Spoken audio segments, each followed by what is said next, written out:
Good evening, everyone. Welcome to 2021. Jeez. I hope everybody's staying sane out there. I think I'm probably just going to start all my videos saying that from now on. I don't know about the rest of you, but 2020 was an especially grueling year that involved a lot of personal work. I don't know if I can remember any other year in recent memory where I cried that hard that many times. It was rough. And I don't feel like it's over. In fact, I feel like time stopped at a certain point last year.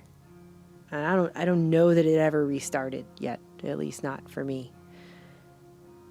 We've marked 9 Christmases together here, 9 New Years, 9 of Aaron's birthdays, which just happened. Mine's coming up here shortly, in a few weeks. And it's interesting to reflect, considering everything that's going on, especially. Because when I started Truthstream Media, I didn't even know what I was going to do with it necessarily.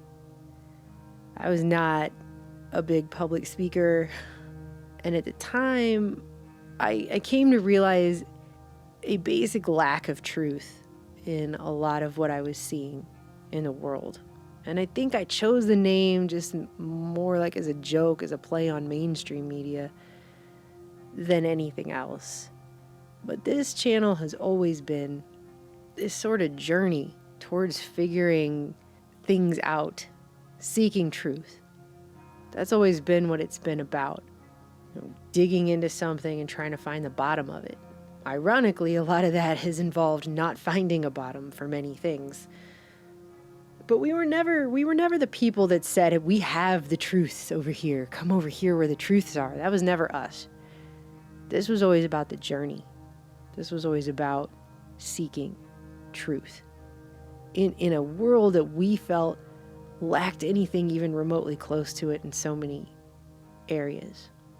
And this video has a little bit to do with the last video, but it's something that's been on my mind for months now, but has become increasingly more obvious to me in recent weeks. So I put up that last video, which was sort of my review of this Christmas film, and some people figured it out much more easily than others who just totally responded all angry because I said something bad about their Christmas movie there. But that video was more about me. It was more about who I am and where I've been than it was about the film I was talking about.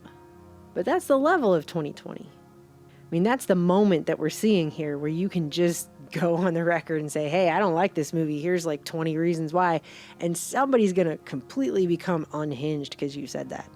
I'm to the point now where I fully believe that if I just said, hey, I like the color blue, here's 5 reasons why, there'd be people who they would melt down. Their brains would explode, liquefy in their skull, and just melt out of their ears. I mean, that's where we are.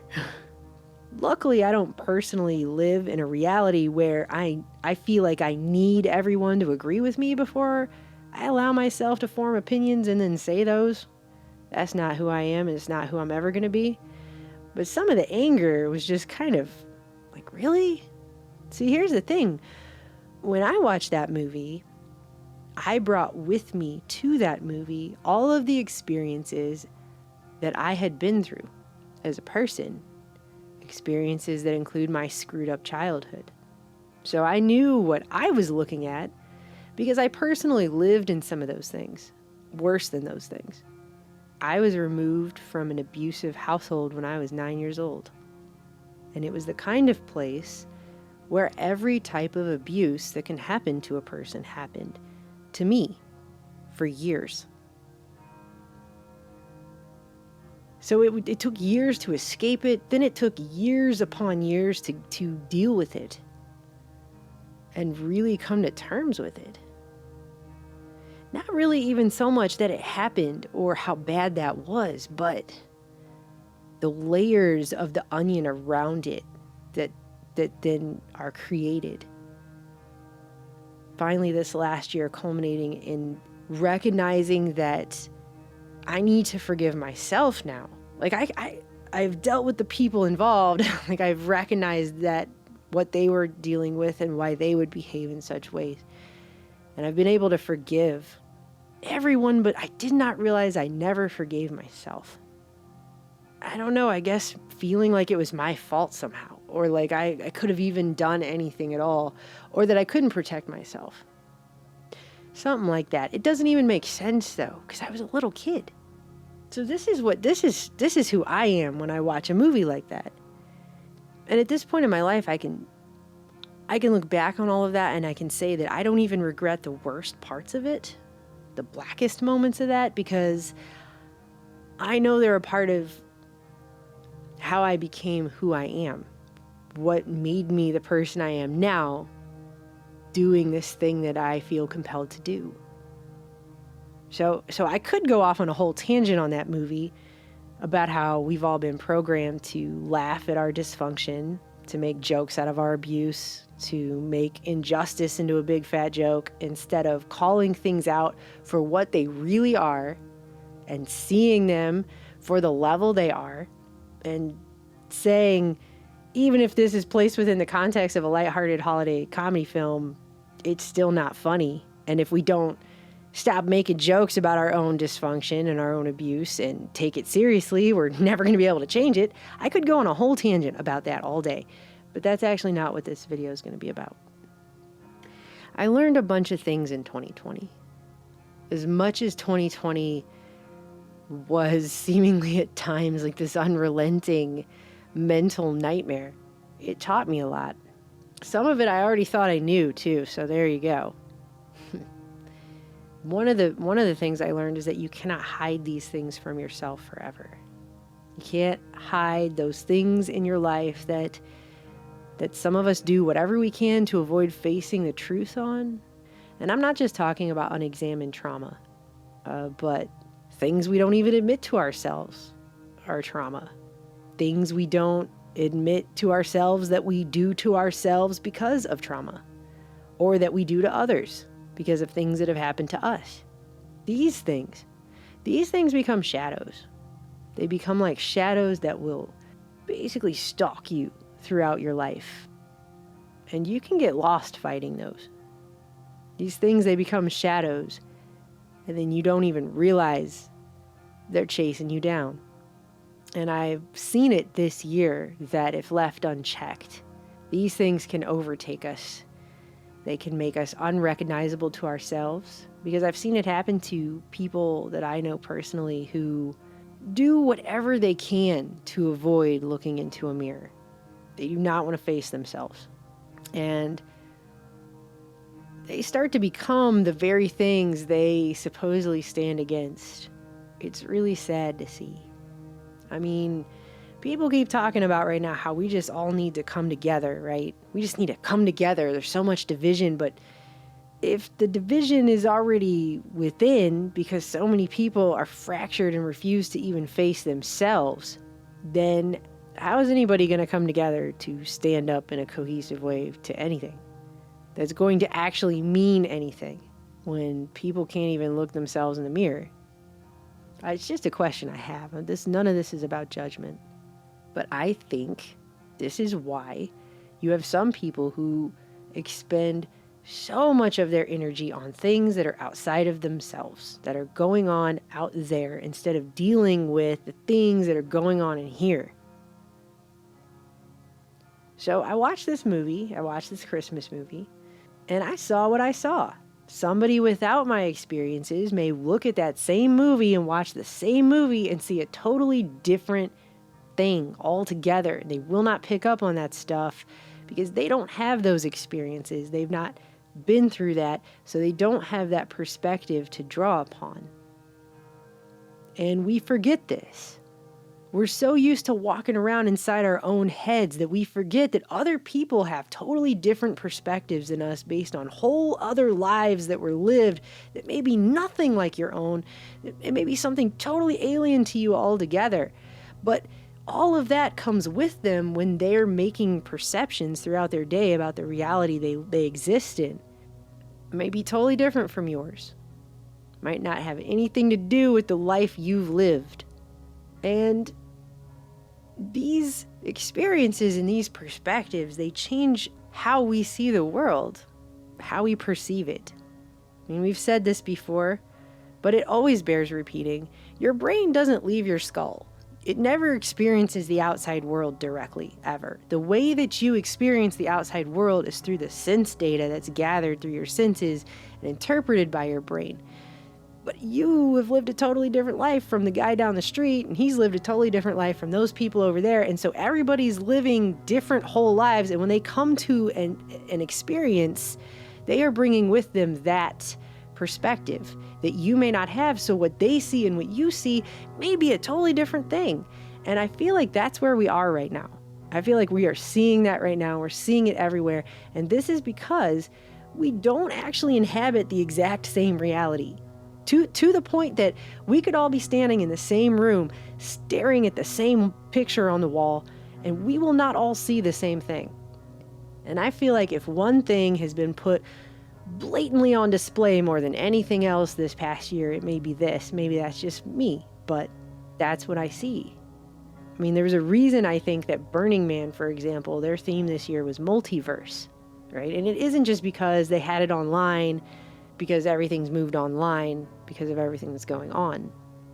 Having people perform little Burning Mans in their backyard everywhere is just a literal interpretation of this thing that I'm talking about right now. It's about the dress. Do you guys remember the dress? The dress that went viral because people were vehemently, sometimes to the point of digital rage, they were disagreeing on what color this dress was. And that went on for a while. And I think it was white and gold or blue and black. And no matter how much one person just, it's white and gold, I can't believe you don't. And the other person's like, no, it's blue.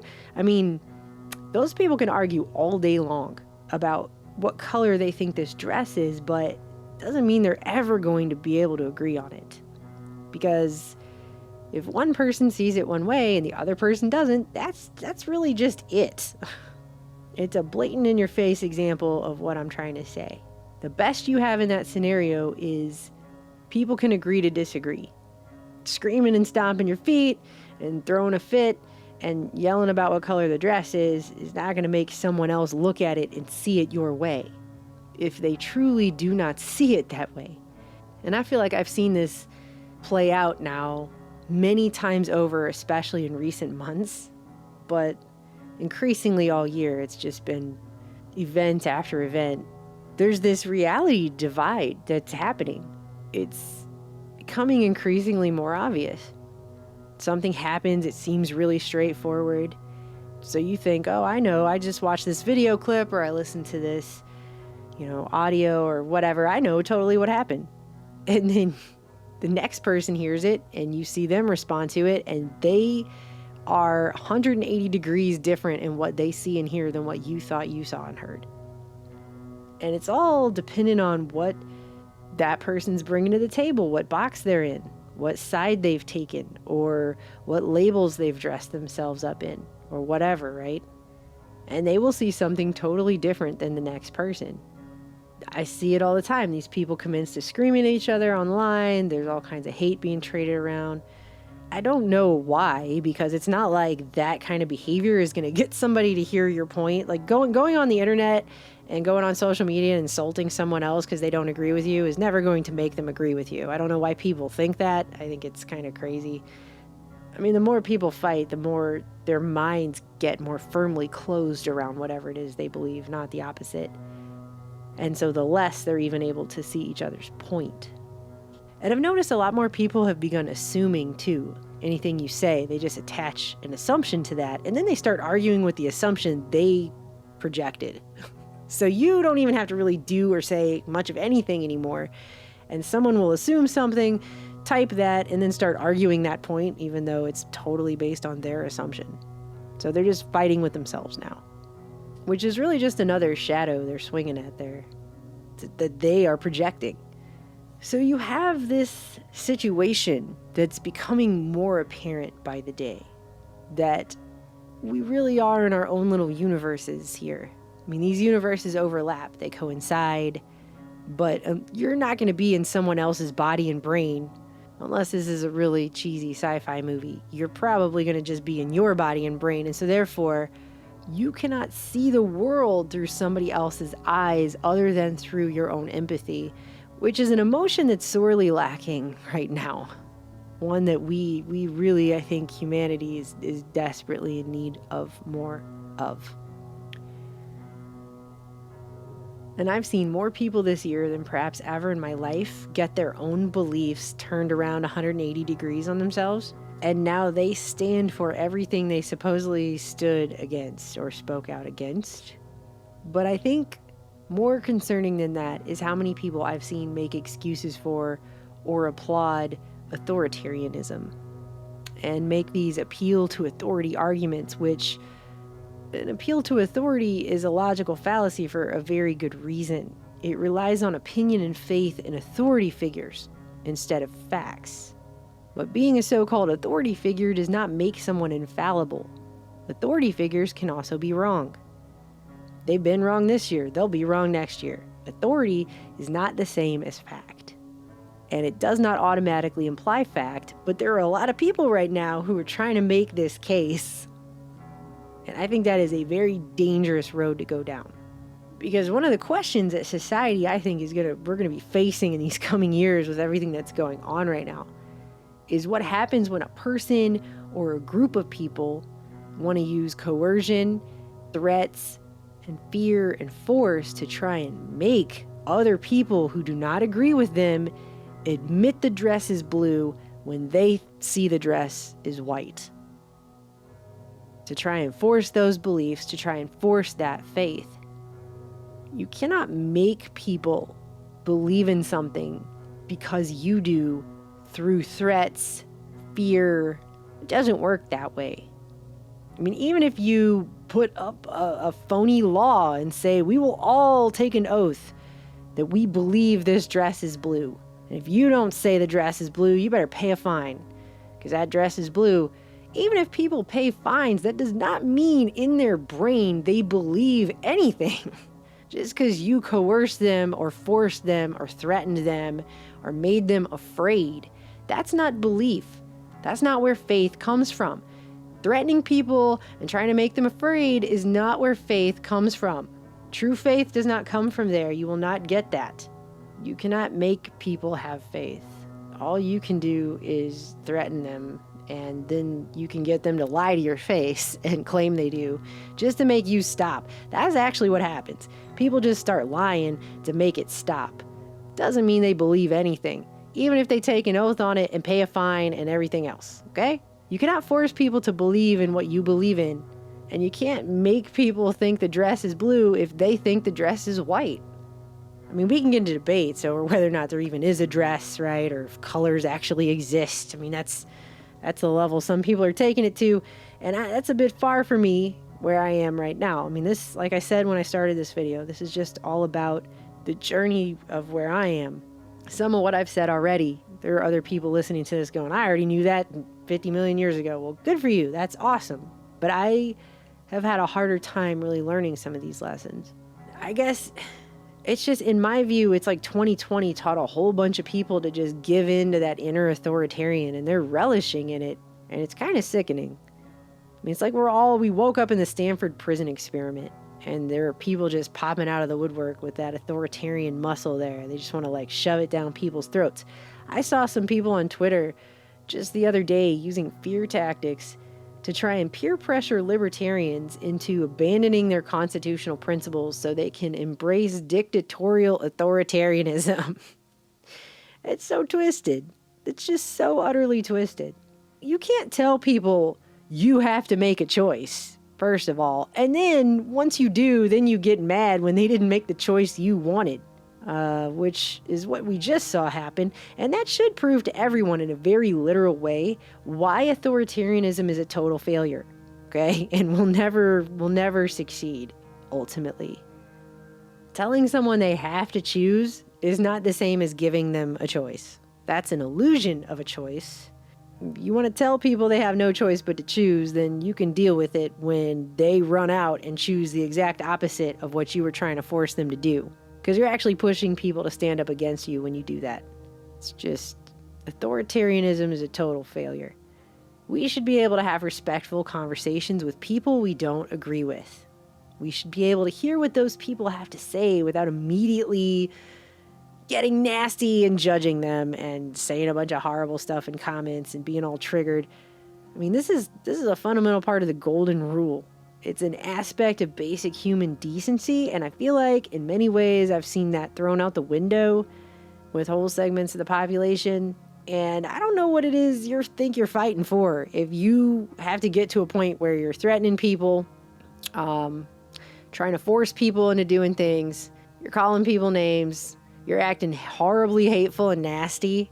And if everyone has it turned into a bunch of monsters, what kind of world do you think is going to be left after that? That's the one you're fighting for, where we all have to abandon basic human decency and respect and act like total assholes? Is that really the plan? So we can all live in the monster world? Go fight the good fight so we can have the monster world. I mean, it's like this whole thing is a game, and some of these people are just losing hard. And what are they losing? Themselves. That's what I feel like I'm watching. We have this hyper-polarization going on of these groups, and it's such a thesis, antithesis, synthesis situation. When you step back and really look at it, it feels like watching an alchemical formula play out.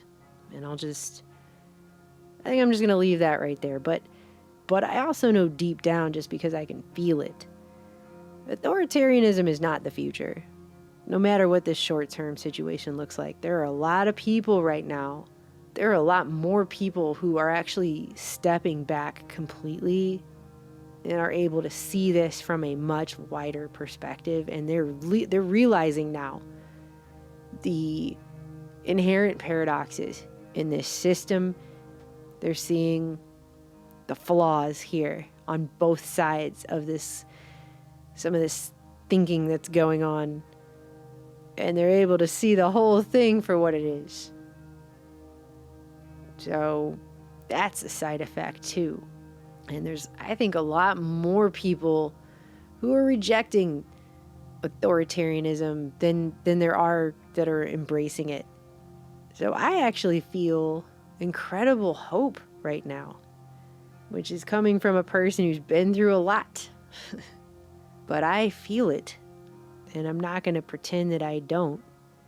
I think there are a lot of people right now who just want to keep you freaking out so they can sell you the darkest, bleakest view of reality possible. And I just don't think that that's the truth. And I came on here from day one with the idea that I would try to speak in the truth to the best of my ability always. And I have not abandoned those principles. And I have stood for the same things this whole time. I have not flip-flopped. I have not 180 degrees got on some bus. I have not jumped on some cult of personality train and lost sight of reality. And the more important points of that. And I feel like the more I see people getting on the bus and getting in the box, the more I'm stepping out of all of them. So that's where I'm going. I refuse to take any of this stuff literally. I think it's ridiculous. I feel like I'm watching not even a Hollywood budget film. It's more like a made-for-TV, B-rated, maybe one of those mini-series they play a few nights in a row on some main primetime channel. It has like a bunch of commercials and you lose the plot halfway through. That's kind of what it feels like. With the actors from the community college group, you know, their hearts are in it, but it's just, there's a reason it's straight to DVD. That's all I'm saying. I guess I really just felt the need to share that with you guys. Anyway, I'll talk to you guys again soon.